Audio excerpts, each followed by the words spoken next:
Hello student. चलिए हम लोग देखते हैं बहिर्जनक प्रक्रियाएं। ठीक है ना। बहिर्जनिक प्रक्रियाएं। ठीक है। कल हमने पढ़ा था इसमें। ठीक है कि बहिर्जनिक प्रक्रियाएं पिछले लेक्चर में हमने पढ़ा है कि बहिर्जनिक जो प्रक्रियाएं हैं दोनों अंतर्जनित और बहिर्जनित। ठीक है ना। जो बाह्य प्रक्रियाएं एवं आंतरिक प्रक्रियाएं हैं, तो आंतरिक प्रक्रियाओं में हम लोगों ने पढ़ लिया था। ठीक है। अब हम पढ़ेंगे जो बाह्य प्रक्रियाएं हैं। ठीक है। तो बहिर्जनक प्रक्रियाएं अपनी ऊर्जा जो है वो सूर्य द्वारा निर्धारित वायुमंडलीय ऊर्जा एवं अंतर्जनित शक्तियों से नियंत्रित विवर्तनिक कारकों से उत्पन्न प्रवणता से प्राप्त करती हैं। ठीक है ना। जो सूर्य है, ठीक है ना, तो सूर्य से जो ऊर्जा निकलती है, ठीक है ना, जो सूर्य से ऊर्जा निकलती है उससे जो शक्ति प्राप्त होती है, इन्हें ऊर्जा प्राप्त होती है। उस ऊर्जा को ये लोग क्या करते हैं, उस ऊर्जा से क्या होता है कि ये इनको बल मिलता है। ठीक है ना। जो ये बाह्य प्रक्रियाएं हैं वो क्या होती हैं कि इनके जो कारक हैं, जो बहता जल हमने पढ़ा था ना कल, कि जो बहता जल है, ठीक है ना, और जो हवाएं हैं, पवनें, ये सब किससे सूर्य ऊर्जा प्राप्त करती हैं, तो सूर्य से। ठीक है ना।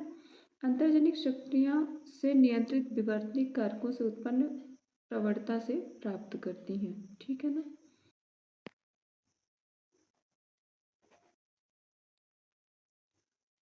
अगला देखेंगे, गुरुत्वाकर्षण बल ढाल युक्त सतह वाले धरातल पर कार्यरत रहता है तथा ढाल की दिशा में पदार्थ को संचालित करता है। प्रति इकाई क्षेत्र पर अनुप्रयुक्त बल को प्रतिबल कहते हैं। ठोस पदार्थ में प्रतिबल धक्का एवं खिंचाव से उत्पन्न होता है। इसे विकृति प्रेरित होती है। धरातल के पदार्थों के सहारे सक्रिय बल, अपरूपण प्रतिबल बल होते हैं। यही प्रतिबल धरातल एवं सैलों के पदार्थों को तोड़ता है। ठीक है ना।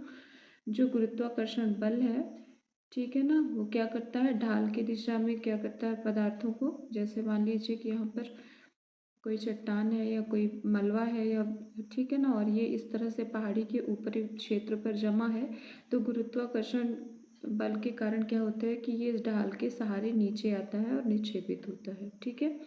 तो ये गुरुत्वाकर्षण बल है। ठीक है ना।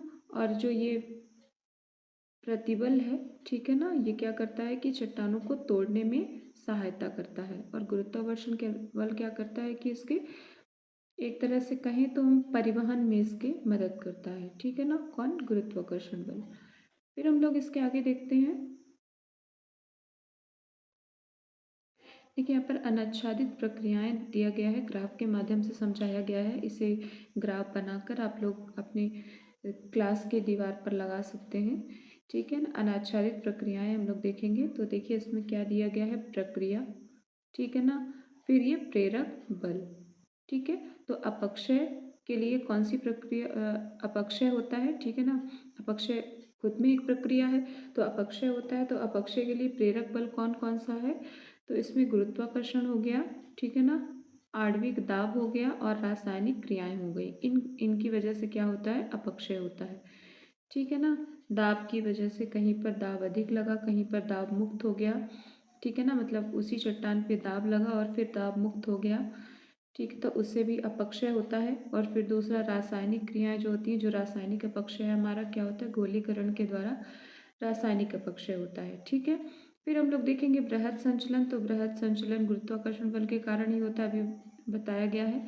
ठीक है ना, कि ढाल के सहारे, जब मान लीजिए कोई मलबा जमा हुआ है कोई पहाड़ी के ऊपर, ठीक है ना, और ढाल के सहारे अचानक से वो क्या होता है, खिसकने लगता है, तो इसमें कौन सा बल काम करता है, किस बल की वजह से होता है, तो गुरुत्वाकर्षण बल की वजह से। फिर अगला है अपर्दन और परिवहन। तो अपर्दन और परिवहन जो है वो गतिज ऊर्जा की वजह से होता है। ठीक है ना। अपहरण और परिवहन जो है वो क्या है कि गतिज ऊर्जा की वजह से होता है। ठीक है। गतिज ऊर्जा का मतलब है कि जो बहने वाली जो बल है, जो ऊर्जा है, बहने वाली शक्तियां हैं, जो जैसे पवन हो गई, बहता हुआ जल हो गया, बहती हुई हिमानी हो गई, और इस प्रकार के जो कारक हैं उन्हें हम अपर्दन और परिवहन कौन करता है, तो गतिज ऊर्जा की, मतलब ऊर्जा, मतलब गतिज ऊर्जा की वजह से इनका क्या होता है, परिवहन होता है। ठीक है। चलिए और आगे देखते हैं फिर क्या है। प्रतिबल का परिणाम कोणीय विस्थापन या विसर्पण फिसलन होता है। ठीक है ना। जो प्रतिबल बल लगता है उसका परिणाम क्या होता है, तो कोणीय विस्थापन होता है, विसर्पण और फिसलन होता है। धरातल के पदार्थ गुरुत्वाकर्षण प्रतिबल के अतिरिक्त आणविक प्रतिबलों से भी प्रभावित होते हैं, जो कई कारकों जैसे तापमान में परिवर्तन, क्रिस्टलन एवं पिघलन द्वारा उत्पन्न होते हैं। रासायनिक प्रक्रियाएं सामान्यतः कणों के बीच बंधन को ढीला करते हैं तथा विलेय पदार्थों को गुला देते हैं। ठीक है ना। जो रासायनिक प्रक्रियाएं होती हैं, सभी को पता है कि रासायनिक जो प्रक्रियाएं हैं वो किसमें, जल के साथ काम करती हैं। ठीक है ना। तो क्या करती हैं ये कि जो पदार्थ होते हैं उनको क्या करते हैं, जो घुलने वाले हैं उनको घुला देती हैं, जो कम घुलने वाले होते हैं उनको क्या करती हैं कि बंधनों को क्या करते हैं, ढीला कर देते हैं। ठीक है ना। इस प्रकार धरातल के पदार्थों के पिंड में प्रतिबल का विकास अपक्षय, बृहच्छरण, संचलन, अपर्दन एवं निक्षेपण का मूल कारण है। चूंकि धरातल पर विभिन्न प्रकार के जलवायु प्रदेश मिलते हैं, इसलिए बहिर्जनिक भूआकृतिक प्रक्रियाएं भी एक प्रदेश से दूसरे प्रदेश में भिन्न होती हैं। तापक्रम तथा वर्षण दो महत्वपूर्ण जलवायु तत्व हैं जो विभिन्न प्रक्रियाओं को नियंत्रित करते हैं। देखिए यहाँ पर दो शब्द आए हैं, तापक्रम और वर्षण। ठीक है ना। ये क्या करती हैं कि प्रक्रियाओं को नियंत्रित करते हैं। और यहाँ पे ये भी बताया गया है कि एक स्थान से दूसरे स्थान पर भिन्न है। ठीक है ना। क्या, ठीक है, जलवायु प्रदेश क्या है कि भिन्न भिन्न मिलते हैं। हमें पता है कि पूरे जो हमारा पूरा विश्व है, इस सारे विश्व में जलवायु एक तरह की नहीं है, अलग अलग प्रकार की है। ठीक है ना। इसलिए बहिर्जनिक आकृति प्रक्रियाएं भी क्या होती हैं, एक दूसरे में भिन्न होती हैं, क्योंकि तापमान और वर्षण जो है वो जलवायु तत्व हैं जो विभिन्न प्रक्रियाओं को नियंत्रित करते हैं। आगे देखेंगे हम लोग कि सभी बहिर्जनिक आकृतिक प्रक्रियाओं को एक सामान्य शब्दावली अनच्छादन के अंतर्गत रखा जा सकता है। अनच्छादन शब्द का अर्थ है निरावृत करना या आवरण को हटाना। मतलब जितनी भी बाह्य प्रक्रियाएं हैं, ठीक है ना, अपर्दन हो गया, अपक्षय हो गया, संचलन हो गया, ठीक है ना, इन सबको एक नाम दे दिया गया है, अनच्छादन। ठीक है ना। डेनुडेशन कहा गया है इसे, अनच्छादन कहा गया है इसे। ठीक है ना। किसे, ये बाहर की जितनी भी प्रक्रियाएं, मतलब बाहर की प्रक्रियाएं मतलब धरातल को समतल करने की जितनी भी प्रक्रियाएं चलती हैं उन सभी को अनच्छादन के अंतर्गत रख लिया गया। ठीक है। चलिए आगे फिर देखते हैं हम लोग। अपक्षय, बृहच्छरण, संचलन, अपर्दन, परिवहन आदि सभी इसमें शामिल किए जाते हैं। ठीक है ना। प्रवाह चित्र अनच्छादन प्रक्रियाओं तथा उससे संबंधित प्रेरक बल को दर्शाते हैं। इससे स्पष्ट हो जाना चाहिए कि प्रत्येक प्रक्रिया के लिए एक विशिष्ट प्रेरक बल या ऊर्जा होती है। बहिर्जनक भूआकृतिक प्रक्रियाएं एक क्षेत्र से दूसरे क्षेत्र में भिन्न भिन्न होती हैं। जैसा कि स्पष्ट है कि पृथ्वी के धरातल पर तापीय प्रवणता के कारण भिन्न भिन्न जलवायु प्रदेश स्थित हैं, जो कि अक्षांशीय, मौसम एवं जल थल विस्तार में भिन्नता के द्वारा उत्पन्न होते हैं। तापमान एवं वर्षण जलवायु के दो प्रमुख घटक हैं। ठीक है ना।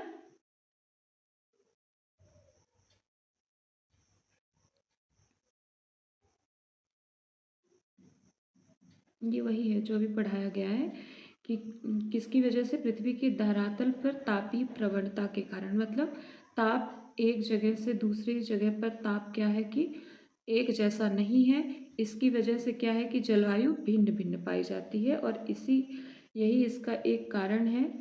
ठीक है ना। कि ये जो प्रक्रियाएं हैं वो एक स्थान से दूसरे स्थान पर भिन्न भिन्न प्रकार की हैं। ठीक है। विभिन्न भू आकृति प्रक्रियाओं को नियंत्रित करते हैं। ठीक है। वनस्पति का घनत्व, प्रकार, वितरण जो कि वर्षा एवं तापमान पर निर्भर करते हैं, बहिर्जनिक भू आकृतिक प्रक्रियाओं पर अप्रत्यक्ष प्रभाव डालते हैं। ठीक है ना। जो वनस्पतियों का घनत्व है, ठीक है ना, प्रकार है, वितरण है और जो प्रमुखता वर्षा एवं तापक्रम पर निर्भर करते हैं, बहिर्जनिक भू आकृतिक प्रक्रियाओं पर अप्रत्यक्ष प्रभाव डालते हैं। विभिन्न जलवायु प्रदेशों में जलवायु तत्वों जैसे ऊंचाई में अंतर, दक्षिणाभिमुखी ढालों पर पूर्व एवं पश्चिममुखी ढालों की अपेक्षा अधिक सूर्यता प्राप्ति आदि के कारण स्थानीय भिन्नता पाई जाती है। पुनश्च वायु का वेग एवं दिशा, वर्षण की मात्रा एवं इसकी गहनता, वर्षण एवं बाष्पीकरण में संबंध, तापक्रम की दैनिक श्रेणी, हिमकरण एवं पिघलन की आवृत्ति, तुषार व्यापन की गहराई इत्यादि के कारण किसी भी जलवायु प्रदेश के अंदर भूआकृतिक प्रक्रियाएं भिन्न भिन्न होती हैं।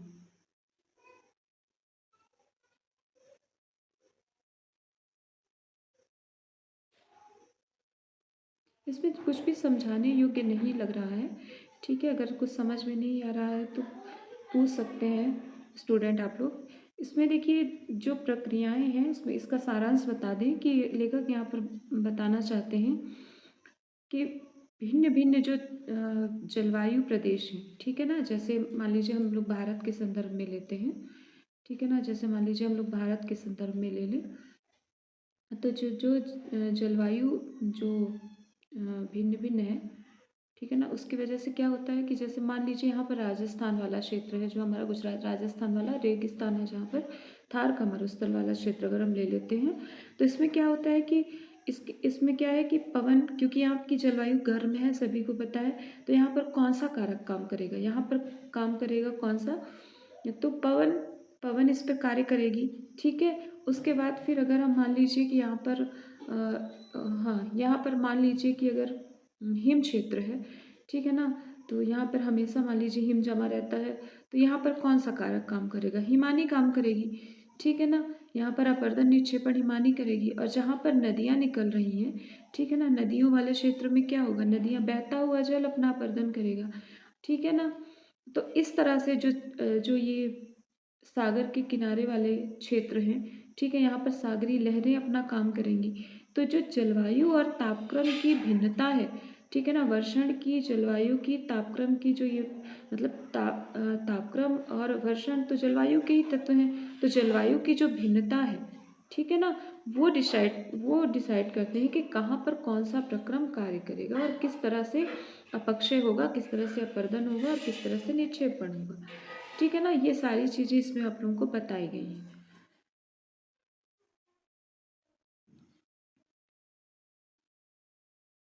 यदि जलवायु आगे फिर लेखक हमें समझाना चाहते हैं कि यदि जलवायु कारक समान हो तो बहिर्जनिक भू आकृतिक प्रक्रियाओं के कार्यों की गहनता शैलों के प्रकार एवं संरचना पर निर्भर करती है। जैसे हमने मान लीजिए एक तथ्य तो हमने मान लिया कि जलवायु के हिसाब से है, ठीक है ना। हमारे पूरे प्रदेश में क्या है कि भारत के संदर्भ में अगर हम लें तो मान लीजिए कि पूरे हमने मान लिया कि चलिए ठीक है, जलवायु हर जगह पर है इसलिए ऐसा होता है।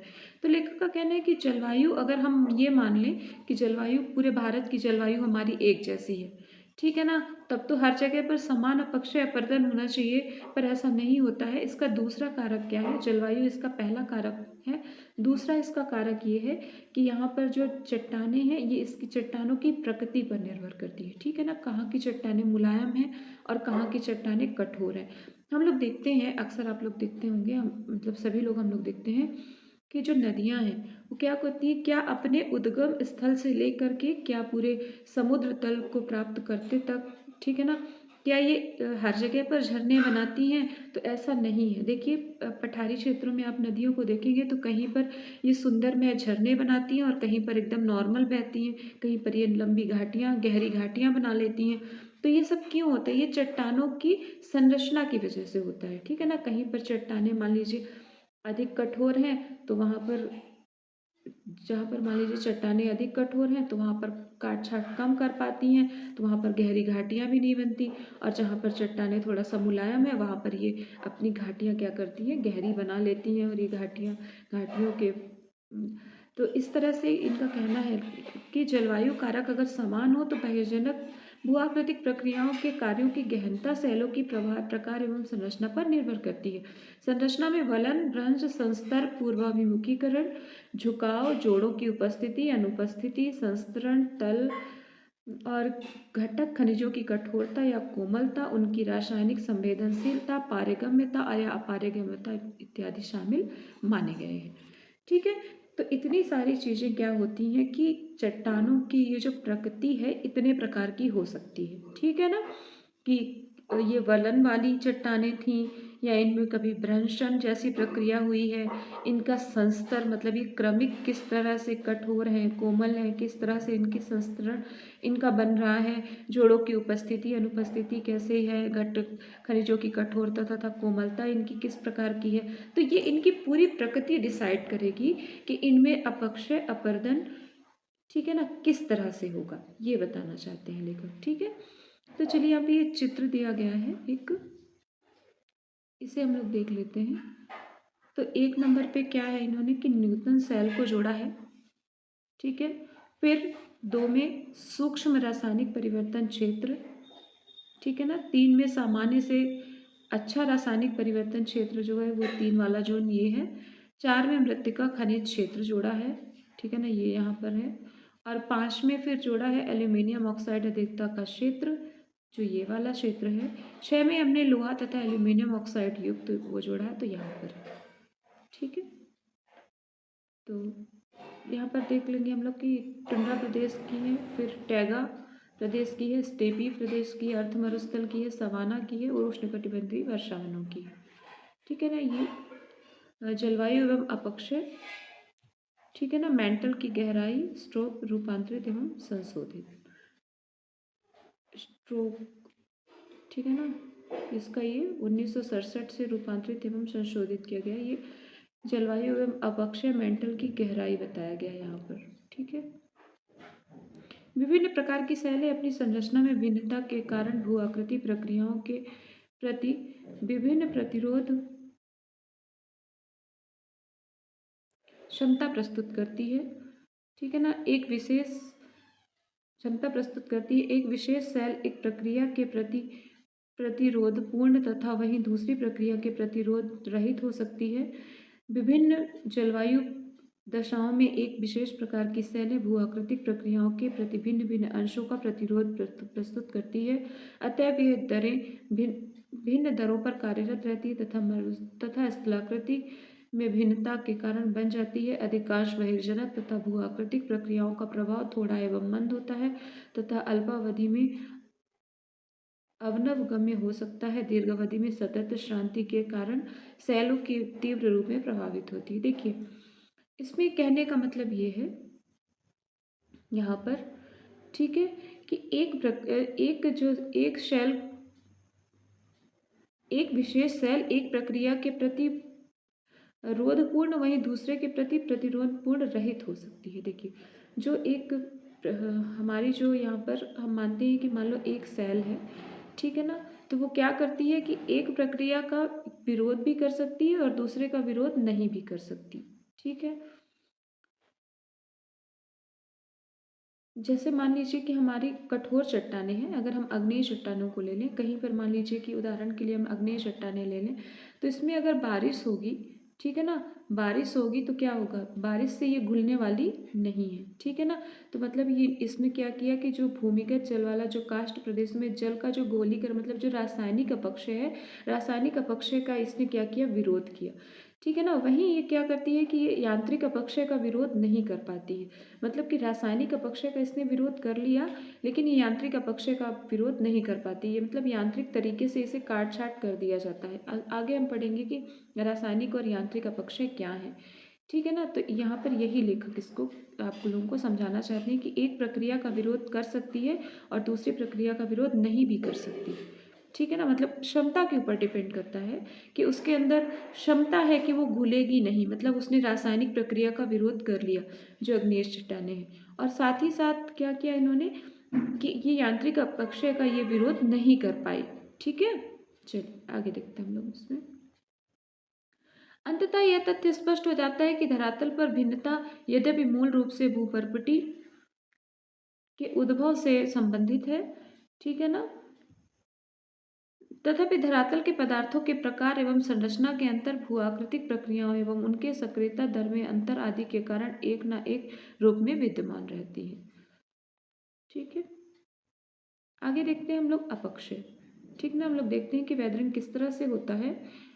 तो अपक्षय के अंतर्गत वायुमंडलीय तत्वों के धरातल के पदार्थों पर की गई प्रक्रिया सम्मिलित होती है। अपक्षय के अंतर्गत अंदर ही अनेक प्रक्रियाएं हैं जो पृथक या प्रायः सामूहिक रूप से धरातल के पदार्थों को प्रभावित करती है। अपक्षय का मतलब होता है, देखिए, कि चट्टानें जो किसी भी प्रकार की चट्टान है, इसका मतलब कि इस चट्टानों का टूट फूट जाना, मृदा में बदल जाना, कहने का मतलब है कि इसका चट्टानों का पूरी तरह से टूट फूट जाना, ठीक है ना, किसी भी प्रकार से, चाहे इसको घोल कर करे, चाहे उसको ये हिम के रूप में कण जमा करके करे, मतलब, ठीक है। तो इसको किसी भी प्रकार से तोड़ना फोड़ना क्या कहलाता है, तो चट्टानों का अपक्षय कहलाता है, ठीक है। अपक्षय को मौसम एवं जलवायु कारकों के माध्यम से सेलों के यांत्रिक विखंडन एवं रासायनिक वियोजन अपघटन के रूप में परिभाषित किया जा सकता है, ठीक है। क्योंकि अपक्षय में पदार्थों का थोड़ा अथवा नगण्य संचलन होता है, यह एक स्वस्थानी या तटस्थन प्रक्रिया है, ठीक है। मतलब अपने ही स्थान पर इस प्रक्रिया में सिर्फ इतना याद रखना है आप लोगों को कि अपक्षय जो प्रक्रिया है, अपक्षय का काम है, अपक्षय जो प्रक्रिया है उसमें होता क्या है, चट्टानों को अपने ही स्थान पर टूटना फूटना अपक्षय कहलाता है। अपक्षय 3 प्रकार के हैं, ठीक है ना। अभी इसके आगे हम लोग पढ़ेंगे। तो जो पहला अपक्षय है, ठीक है ना, वो यांत्रिक है, दूसरा रासायनिक है और तीसरा जैविक है। इसे हम लोग आगे पढ़ेंगे, इसमें अभी इसमें ऐड किया गया है, ठीक है ना। अपक्षय प्रक्रियाएं जटिल भौमिकी, जलवायु, स्थलाकृति एवं वनस्पति कारकों द्वारा प्रतिकूलित होती है। इन सब में जलवायु का विशेष महत्व है। देखिए, कथन कारण भी ये क्वेश्चन लिया जा सकता है कि अपक्षय जो प्रक्रियाएं हैं वे जटिल भौमिकी व जलवायु की, स्थलाकृति एवं वनस्पति कारकों द्वारा प्रतिकूलित होती हैं, ठीक है ना। तो सत्य है या असत्य है। फिर इन सब में जलवायु का विशेष महत्व है, इसका ही सही व्याख्या करता है या नहीं, तो दोनों सही है और दोनों का सही व्याख्या करता है, ठीक है ना। न केवल अपक्षय प्रक्रिया अपितु अपक्षय मेंटल की गहराई भी एक जलवायु से दूसरे जलवायु में विभिन्न भिन्न भिन्न होता है, जो कि हमने अभी चित्र देखा था इसके पहले, ठीक है ना। अपक्षय प्रक्रियाओं के कितने 3 प्रमुख प्रकार हैं, ठीक है। पहला क्या है कि रासायनिक अपक्षय, दूसरा है भौतिक एवं यांत्रिक अपक्षय, तीसरा है जैविक। इनमें से कोई प्रक्रिया कतिपय ही अकेले काम करती है, परंतु प्रायः किसी एक प्रक्रिया का अधिकांश महत्वपूर्ण योगदान देखा जाता है। कहने का मतलब है कि ये ऐसा नहीं है कि एक प्रक्रिया काम कर रही है तो दूसरी बंद हो जाएगी, सभी प्रक्रियाएं साथ में चलती हैं, लेकिन एक कोई प्रक्रिया तीव्र गति से चलती है किसी स्थान विशेष पर, ठीक है ना। किसी स्थान विशेष पर कोई एक प्रक्रिया तीव्र चलेगी और दूसरी धीमी होगी, और वहीं दूसरे स्थान पर कोई दूसरी प्रक्रिया तेज चलेगी और कोई दूसरी धीमी होगी। तो इस तरह से ये काम करती है, ठीक है। चलिए और आगे फिर देखते हैं हम लोग रासायनिक अपक्षय प्रक्रियाएं, ठीक है ना। पहला प्रक्रिया हमारी कौन सी है, एक तो केमिकल ब्रेथिंग प्रोसेस है, तो इसे हम लोग देख लेते हैं। रासायनिक अपक्षय प्रक्रियाएं यानी कि केमिकल ब्रेथिंग प्रोसेस हो गया। अपक्षय प्रक्रियाओं का एक समूह जैसे कि विलयन, कार्बोनेटीकरण, जलयोजन, ऑक्सीकरण, न्यूनीकरण, सेलों के अपघटन, विलयन, न्यूनीकरण का कार्य करते हैं। ये सभी रासायनिक अपक्षय है, ठीक है ना। ये जल में घुलते हैं और चट्टानों को अपने साथ क्या करते हैं, घोलते हैं, ठीक है। ऑक्सीजन धरातली जल, मृदा जल एवं अम्लों की प्रक्रिया द्वारा चट्टानों का न्यूनीकरण होता है। इससे ऊष्मा के साथ जल एवं वायु, ऑक्सीजन तथा कार्बन डाइऑक्साइड की विद्वंता सभी रासायनिक प्रतिक्रियाओं की तीव्र गति देने के लिए आवश्यक है। वायु में विद्यमान कार्बन डाइऑक्साइड के अतिरिक्त पौधों एवं पशुओं का अपघटन भूमिगत कार्बन डाइऑक्साइड की मात्रा को बढ़ा देते हैं। विभिन्न खनिजों पर रासायनिक प्रक्रियाएं किसी अनुसंधानशाला में प्रतिक्रियाओं के समान ही होती है। कहने का मतलब ये है कि जल जब चट्टानों पे पड़ता है और इसमें विभिन्न प्रकार की क्रियाएं करता है, इनको अपने साथ घोलता है, यही कहलाती है रासायनिक प्रक्रिया, ठीक है ना। भौतिक अपक्षय प्रक्रियाएं अगर हम लोग देखें तो भौतिक या यांत्रिक अपक्षय प्रक्रियाएं कुछ अनुप्रयुक्त बलों पर निर्भर करती है। अनुप्रयुक्त बल निम्नलिखित हो सकते हैं: गुरुत्वाकर्षण बल, ठीक है, अत्यधिक ऊपर भार, दबाव, अवरूपण प्रतिबल, तापक्रम में परिवर्तन, क्रिस्टल रगों में वृद्धि, पशुओं के क्रियाकलापों के कारण उत्पन्न विस्तारण बल, शुष्कन आर्दन चक्रों से नियंत्रित जल का दबाव, इनमें कई धरातल एवं धरातल पदार्थों के अंतर अनुप्रयुक्त होता है, जिसका परिणाम शैलों को भी भंग होता है।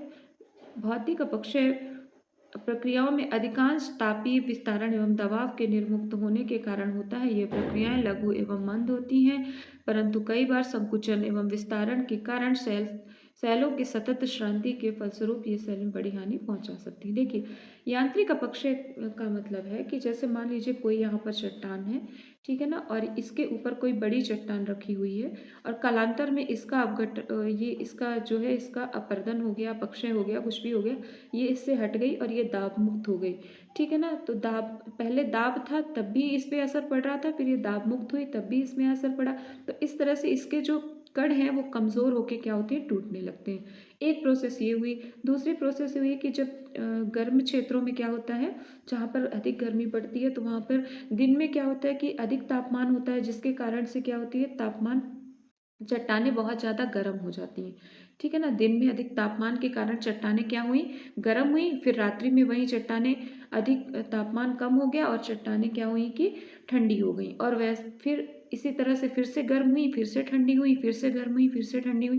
तो इस प्रक्रिया से क्या होती है, चट्टानें टूटती हैं। तो एक तो ये भौतिक अपक्षय हो गया।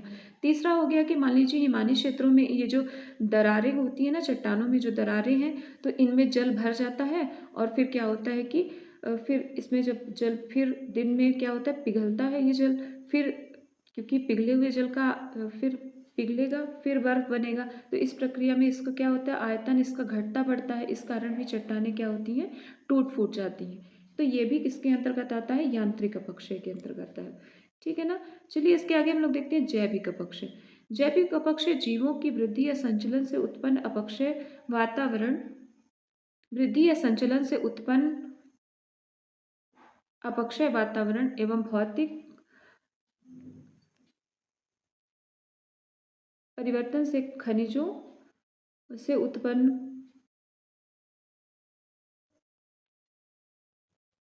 अपक्षय, वातावरण एवं भौतिक परिवर्तन से खनिजों से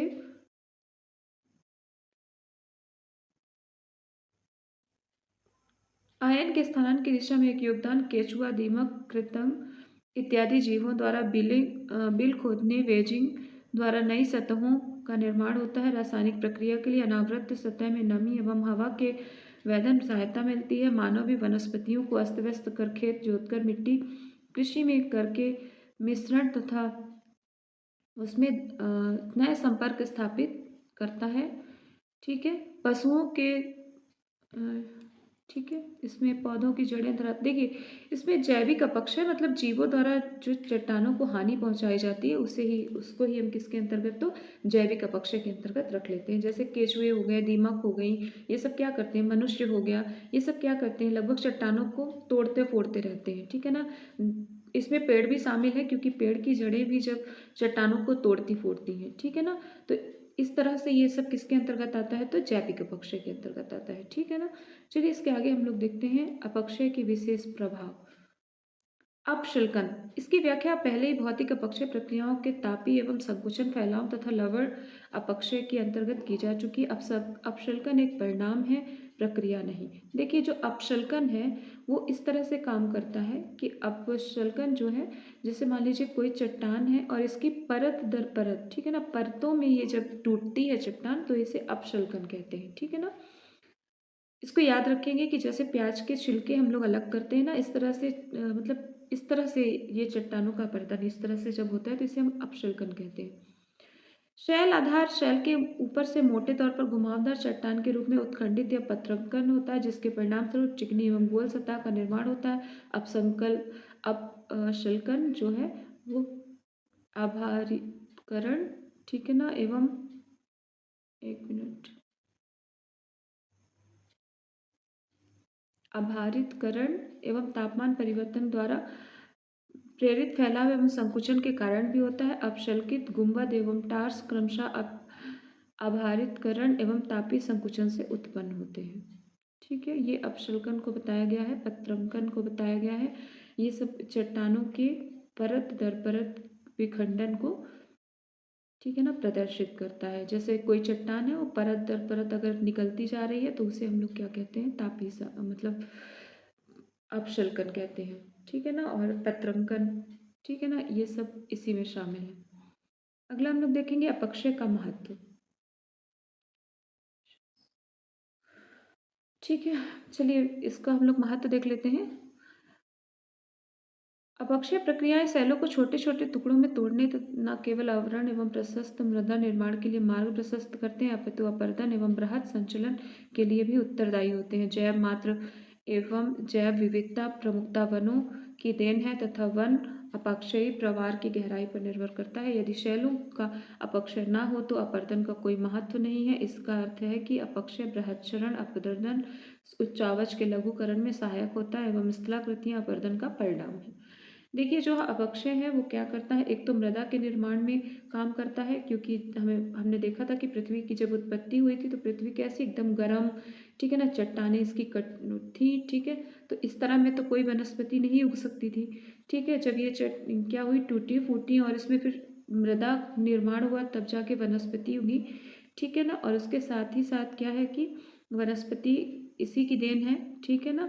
और फिर उसके बाद हम लोग क्या देखेंगे कि जो सेलों का अपक्षय जो है वो क्या करता है, अपर्दन नहीं होगा। अगर सेल टूटे फूटेंगी ही नहीं सेलें अपनी जगह पर, तो फिर ये कैसे ले जाएंगे, अपर्दन की प्रक्रिया होगी ही कैसे, मतलब स्थलाकृति क्या होगी कि एक जैसी रही आएगी अगर अपक्षय नहीं होगा तो।